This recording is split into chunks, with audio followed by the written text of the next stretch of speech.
little tight. Yeah. Yes, here. I'll put it in.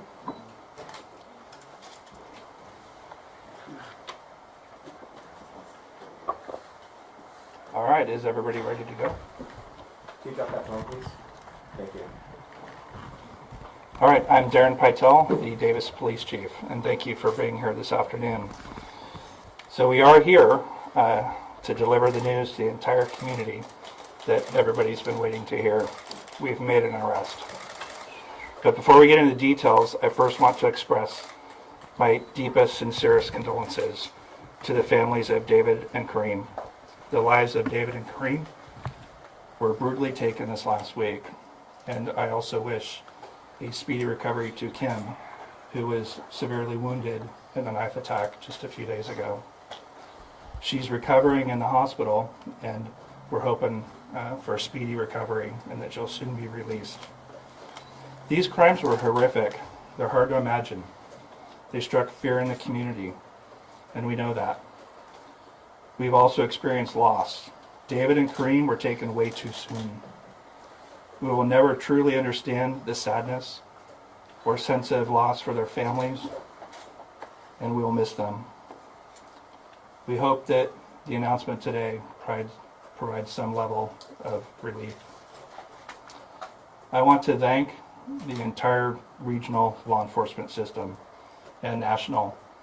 We have allied agencies here, and on our website you'll see a list of all the agencies that helped us out in the last week, and there are many. Everybody wanted to chip in and provide a level of support to the city of Davis. I also want to thank our community. They've shown steadfast support for us and demonstrated support through their amazing acts of kindness over the last few days. And afterwards, I can get into some of the things that the community has done for us. I want to thank the members of the Davis Police Department. I couldn't be more proud of all of the work that they've done in this past week.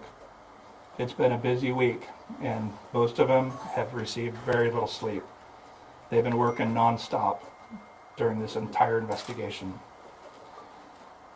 You wouldn't know it by the quality of the work being done. They left no stone unturned. Now, for a short recap of why we're here. The first homicide occurred on April 27, 2023 at 11:20 a.m., and that's when it's reported. We responded to a welfare check over in Central Park, and the responding units found a person deceased, David Breaux. He had been stabbed many times, and it was apparent that it was a particularly brazen and brutal attack. We launched an investigation, collected a lot of physical evidence, and immediately started looking for who may be responsible. The problem with this one is there was no eyewitnesses, and so we had to wait for evidence to come back through the investigation. And then just 2 nights later, we had another attack. And this one, Kareem was in the park, Sycamore Park, located in Central West Davis, and he was violently attacked and stabbed many times. A witness had seen the last part of the attack, had a short interaction with the suspect, who took off going westbound out of the park. We immediately started a search, but we weren't able to locate the suspect that night. 2 nights later, we had another attack. Kimberly was in a tent located at 2nd and L Street, and she had just gone to bed. She was alone, and we had a person slash the side of the tent, reach in and stab her several times. She called 911 and said that she'd been stabbed. The responding officers arrived shortly thereafter. They conducted a search, but again were unable to locate the suspect. She was transported to the UCD Med Center. She underwent surgery for the stab wounds, and she is recovering, which is good news.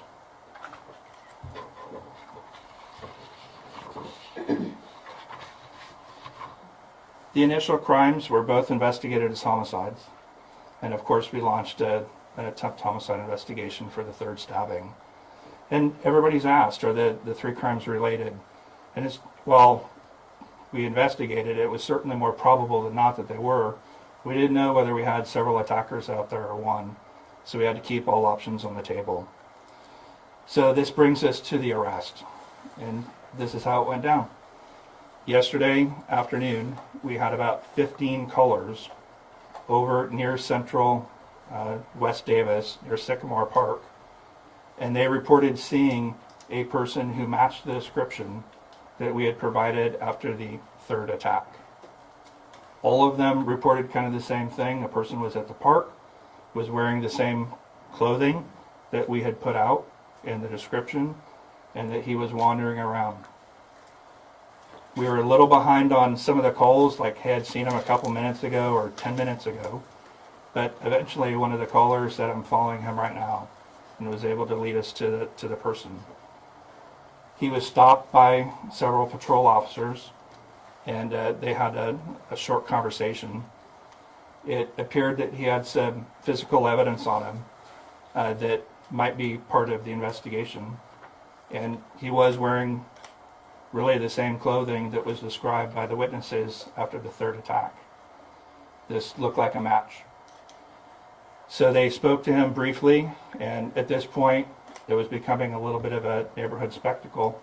So they asked if he would be willing to come downtown here so that they could speak with him, and he agreed.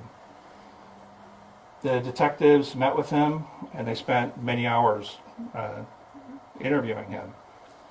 And based on the interview, physical evidence that we were able to collect from him, and the clothing, and other physical evidence at that point that was starting to come in, we decided to first arrest him for possessing a large knife that was on his person when he was picked up.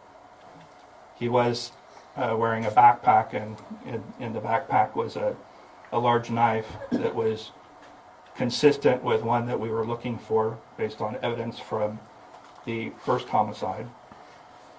So having this information, the detectives worked pretty diligently throughout the night, and just about an hour ago placed him under arrest on 2 counts of homicide for David Breaux and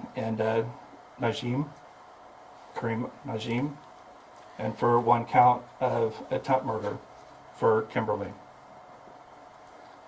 He is now at the Yolo County Jail, and the district attorney will be reviewing our reports in the coming days to determine any final charging decisions.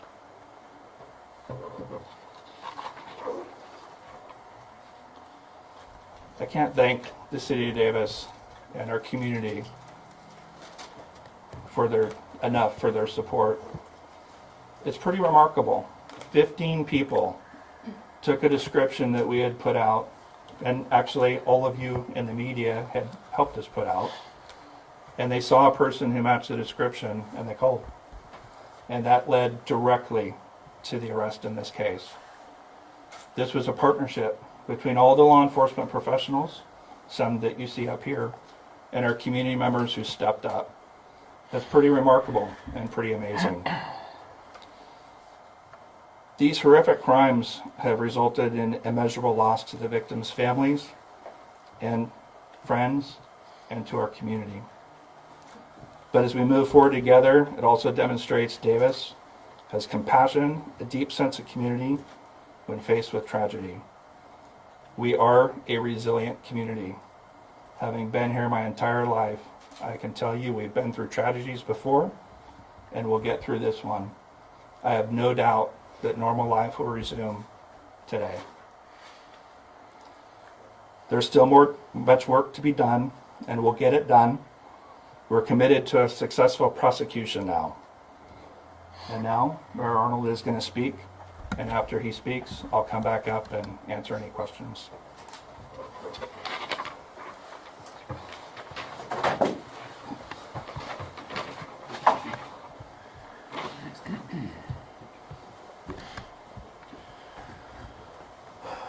Thank you, Chief. Thank you for all of your work and your dedication over the course of this investigation. It's because of the fine police work that we are here today to announce that the individual believed to be responsible for these horrific, brutal attacks is no longer free to terrorize our community. This is a remarkable achievement for the Davis Police Department to bring these cases to this point so quickly. The arrest today is the culmination of excellent investigative work by the Davis Police, as well as our regional and national law enforcement partners. I commend and thank them, these professionals who worked around the clock to ensure that this criminal is taken out of our neighborhoods and is now in custody.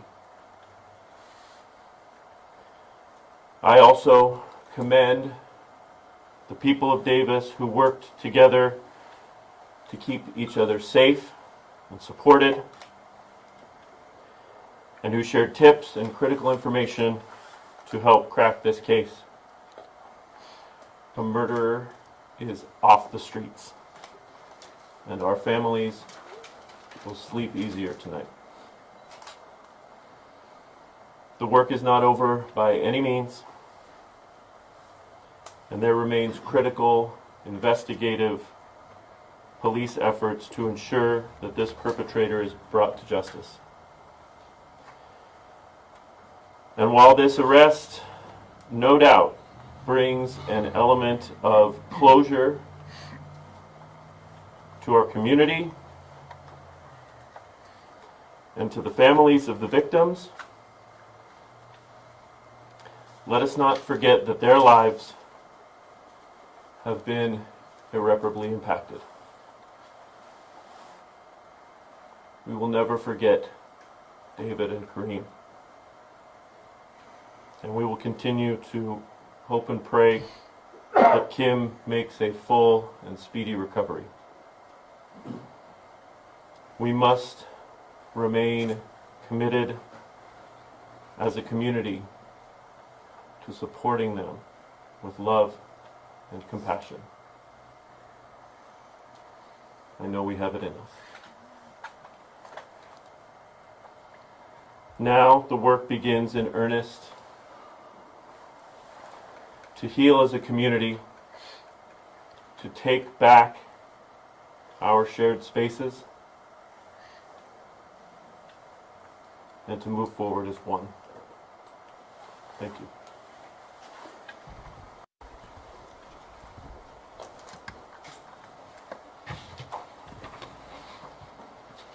It occurs to me, you probably all want to know the name of the person arrested.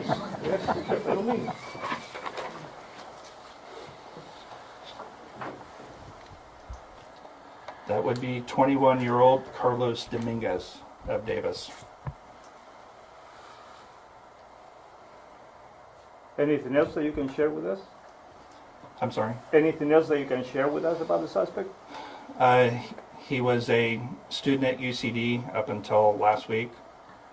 He's been here for a couple of years, and we're still gathering other background information on him at this point. Is he Any homeless at idea the of a moment? motive? Hold on. Any idea of a motive at this point? That's still under investigation. Did he confess? We can't release that information. That'll have to come out in court later. Could you spell that last name? Yes, I can. Dominguez. Is he homeless? Hold on. Go ahead. Can you confirm whether or not the activity on Hawthorne and 8th is related? Yes, we're currently serving a search warrant at his residence on Hawthorne and Davis. That search is underway, and we're gathering evidence at this point. Was there any evidence that when he was detained yesterday, he was out looking to kill? We don't have any evidence of that. What I can say is that he was in the park where the second homicide occurred, He had a backpack on. He was wearing the same clothing from the third attack, and he had a large knife in his possession. And can you clarify if these 3 stabbings are connected? At this point, we believe that all 3 are connected, and we have evidence and information that they are, and that we have one person responsible. Can you describe Was he compliant during the whole Hold on one process? sec. One at a time, please. Was he compliant during the whole process, or did he put up a fight, or did He was compliant during the entire process. Can you Do you describe? have an indication that he was looking to be found? I mean, he was exactly the way he was described, wearing the things you would expect him to be wearing, in the location you would expect him to be in daylight, as opposed to crimes that occurred at night. Did he want you to find him? It does not appear so, but as you described, the behavior was quite unusual in a circumstance like this. He was aware that he was being looked for. And one more, he said up until last week, was he expelled from the school? Did he leave the school? Why was he expelled up until last week? So we're still investigating that, but at some point the campus will provide more information. Can you describe the knife, the large knife? Was this a hunting knife? Was this a kitchen knife? And does Described more as a hunting style knife, and I don't yet know whether he has a criminal record. Did he know the victims? Was this random? Were they random? We have no information that he knew any of the victims, although that is still under investigation. We still have a lot of evidence to go through from three victims and information from him. So we haven't even looked at that yet. Does he live with anybody in that house? Who else lived there? He does have some roommates that live there. What DNA evidence has come back, if any? Can you talk about how that might play a role in identifying him? We collected a lot of biological and physical evidence from the 3 scenes. We're still waiting for, we've received returns on some of the evidence, and now we're going through the process of doing comparisons. So that is ongoing. Where is Carlos from before UC Davis? I've heard Oakland, but I have not confirmed that. Was he under the influence? I'm sorry. Was he under the influence of anything? It does not appear to be. And just to clarify, has he denied his involvement in any of the crimes? I can't discuss the contents of the interview. How did you link the 3 stabbings? Basically, through our investigative process, examination of physical evidence, and the information we knew about the 3 crimes. And you said before that he understood that he was being looked for, is that correct? It appears he did. Chief, can you clarify, up until this point, you said you mentioned that there was more than a dozen members of the community who spotted him, who pointed him out. It seemed to be very obvious based on the description of what he was wearing. Up until that point, did you have any indication of who you were looking for? If he had not been in the park at that time and been seen by 15 people, do you think you would have been any closer to finding him? We were getting pretty close based on other physical evidence, but the tips certainly expedited his finding him and an arrest. There's no doubt about that. Based on what you know about him now, would you classify him as a serial killer? At this point, based on the information that we have and the definition of a serial killer, that would apply. Have you talked to any of his roommates? Have they described them in some sort? We have spoken to the roommates, and they have provided us information. Are they college students? I actually don't know for sure. We can probably get that information later. When will a mugshot be released? I don't believe that a mugshot will be released. Will there be a change in police presence following this event for the time being, or is it going to decrease again after the arrest? We still have the stepped up patrols for right now, but that'll diminish. Just to clarify on the 3rd stabbing, you said, I think, that he reached into the tent. Did he reach into the tent, or I think we also had heard that it happened through the tent? Can you clarify, please? Yeah, so the initial information that we had was that he had slashed the tent, reached in and stabbed, and then another person said that the stabbing was through the tent, but our victim, who provided the original statement, that appears to be more accurate. did he have any other weapons on? No. Is there any concern of copycat attacks? Well, I certainly hope not. Yes. Were you able to confirm his ID with the victim in the hospital? We haven't done that yet. Yes. Was there any sign of mental illness or any indication that the guy was unstable or? We're still evaluating that, but there's no obvious. So do you classify these as serial killings? I'm sorry. Do you classify these stabbings, the two that were fatal, as serial killings? Well, if you use the very strict definition, then yes. So what's gonna happen now? You were saying that there's still gonna be some patrolling tonight. When is that going to diminish, and what have you learned from this experience that you will apply for next occasions? I know this is very rare in Davis, but you know, it happens. So Yeah, so our staffing levels in Davis, they get us through most of the time. It really takes an event like this to have a serious shortage where you're calling in such significant resources. So for the most part, we're able to manage our staffing levels and provide regular patrols. So for the people out and about in the community, the people who cut back their business hours, the people who change their lives even temporarily, are they free to go about business as usual now? Yes, I believe that we have the right person in custody, and I think that Davis can resume life as normal now. For all of you who haven't been to Davis and haven't been here for a long time, this is a beautiful, engaged community. People are out and about all the time, and we have sporting events, we have university events, we have community events, family events, farmers market. School district has stuff going on all the time. There's always something happening. Our downtown is unique and vibrant and a busy place. And I would expect that things will get back to normal here in short order. It was important for us to solve this crime, or these crimes, to make this announcement. And as far as I'm concerned, I'm going to go out and enjoy everything that Davis has to offer. So you live in an apartment or a house on Hawthorne? I don't believe it's an apartment, Yeah, it's a house. It's a house. have you Do we have ever an been address? called? I don't. We can. Actually, some of your colleagues are out there now. Have you been called out to that house in the last few months ever on anything? I don't know. Does anybody know? No. No. No. Do you believe that large knife is the murder weapon? We still have to evaluate that. So that's part of the evidence analysis that still has to occur. Do you have any information if UC Davis is gonna resume classes as normal by any chance? It is our current intention to resume evening classes as normal, probably Monday. Okay, perfect, thank you. What DNA evidence? Chancellor May, by the way, from UC Davis. Thank you. What DNA evidence have you gotten back so far? We've gotten back evidence from the first and the second homicides. You said he's a former student? You say he's a former student. Did something happen last week where that could have caused this? Yeah, I know that UC Davis is going to address questions regarding his status, and I'm not exactly sure when, but I hear it's coming up. When and where will he be arraigned? He would be arraigned at the Yolo County Courthouse in Woodland.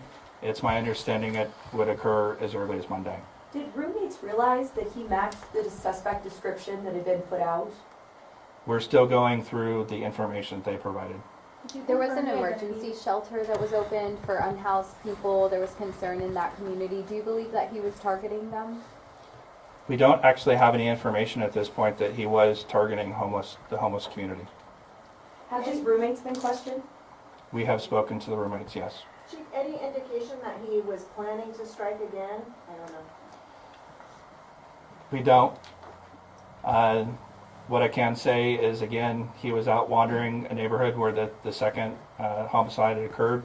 He had a large knife in a backpack, wearing the same clothes from the third stabbing. That's highly unusual and unique. I think everybody will have to draw their own conclusions on that. When speaking to the Do you believe that the hunting knife was used in each of the attacks? I don't have any information regarding that. Of course, that's part of the examination that'll be done. In your search of his belongings, did you find the second victim's bike? Yes. I believe so. Wait, hold on. Find me something. Then I don't. Yes. Do you have any idea what he's been doing the last several days? Has he just been walking among the community, going out? Do you have any idea? I think they're still going through and evaluating that. Did you confirm the identity with the witness of the second homicide? And you said the third one hasn't yet, but the second witness? I don't know if that's been done yet. You said the bike was still in his possession? The initial reports were the bike was... Hold on one sec. We can get the bike issue clarified. Yeah, so during the second attack, when officers responded to the scene, we began a search of the area and they located the bike just outside the park, abandoned obviously. Could you identify yourself, please? Your name? Sorry about that. Deputy Chief Todd Henry, Henry. Thank you. Did he have an alibi for where he was at the time of the stabbings, or did he admit to being in the general area? He may not have admitted to the crime, but can you talk about what he may have talked about with detectives? No, I'm sorry, I'm not going to release any information regarding the interviews. Do police plan to talk to the other witnesses about the suspect's description in the future or anytime soon? Of course. There was a previous announcement of biological evidence that had been collected at the 3 scene. Could you go into detail on what that was at each site? Just in a general sense, we collected blood evidence and fibers and other types of trace evidence. Was he hurt at all? Did any of the victims fight back? We do know that that victims fought back based on physical evidence that we have. And he does have some injuries on his hands and wrists.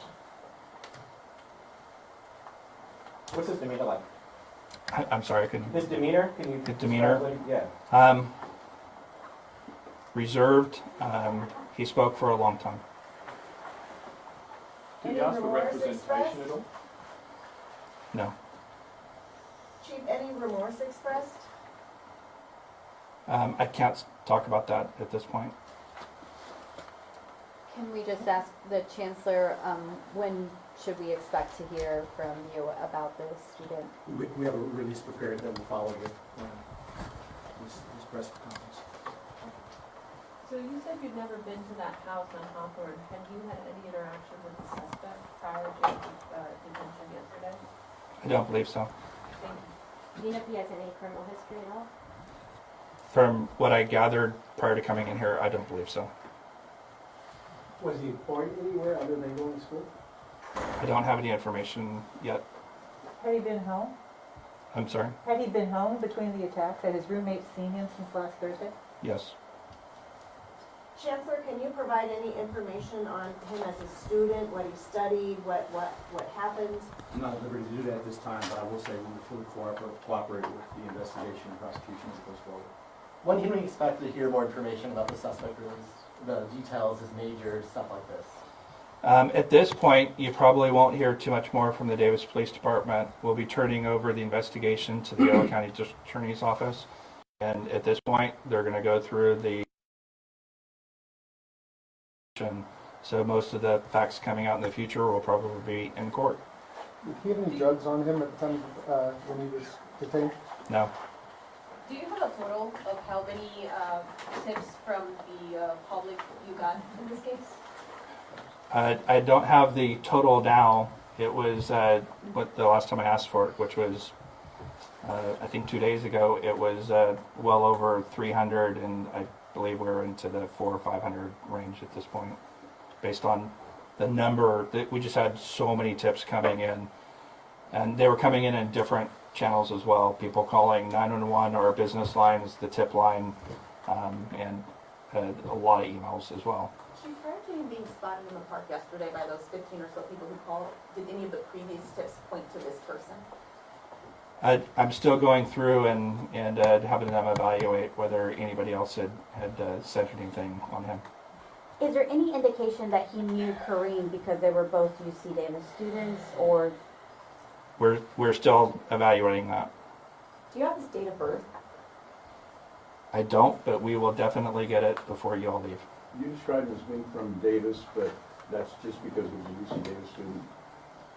I'm sorry? Didn't go to Davis High School or grow up in Davis? I don't have any information that he did. I think he's from at least he came from the Bay Area. There's some indication of that. Will there be any more information forthcoming about the roommates? These are my neighbors, and it's disconcerting that if he's been home, that there was not any awareness raised to the police department about his presence.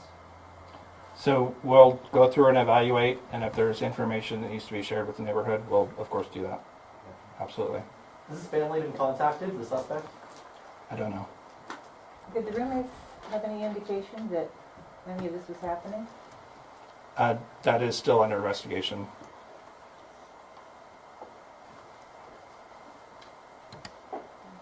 All right. I think we got through the questions. I would like to make a couple, well, as long as you're all here, I would like to make a couple of introductions and some of the team who really helped pull this investigation together. So starting with the Davis Police Department, Deputy Chief Todd Henry, who is actually brand new to the Davis Police Department. He just started a couple of weeks ago. And Deputy Chief Henry was in charge of operations during the last week, basically coordinating the patrol response and the investigative response. He has just put in a ton of work. Speaking of the investigation and response, Lieutenant Munoz is in the back of the room. He is our crack star lead investigator for the department, and he had put together a crack team. But since I see two other investigators who were stars yesterday, I gotta tell you about them. Detective Matthew Muscardini, who's been working diligently on this, and Detective Ramos, who's back there as well. These two have been working tirelessly for the past week and putting this case together. They're amazing.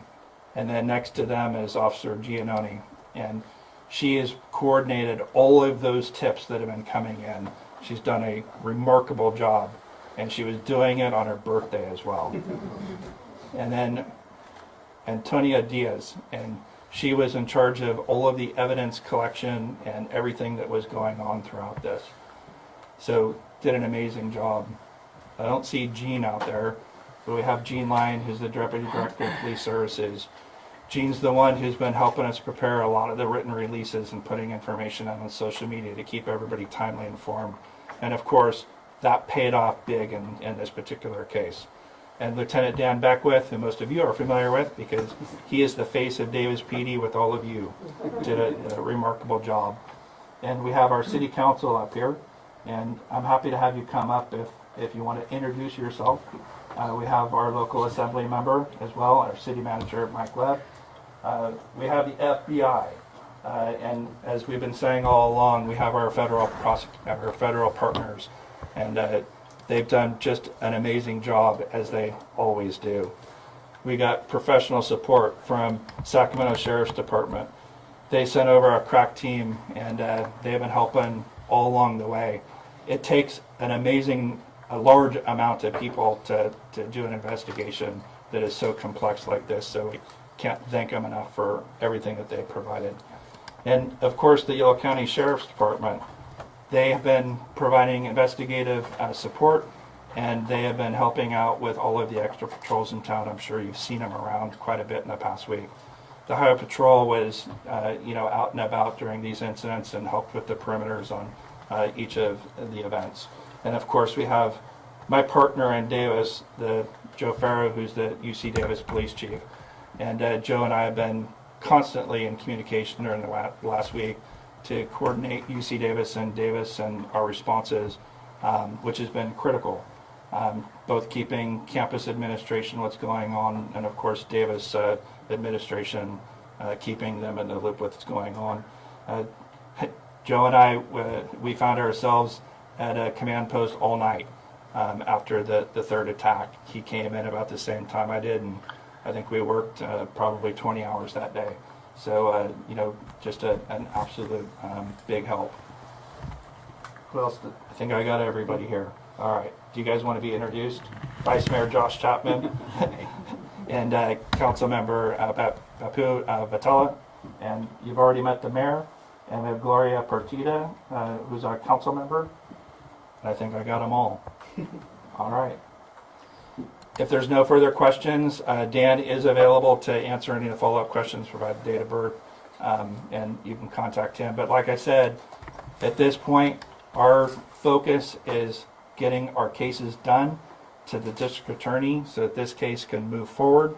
And so there's still a lot of work to be done, and we probably won't be releasing too much more information at this point. We got to focus on that. All right, thank you everybody for being here.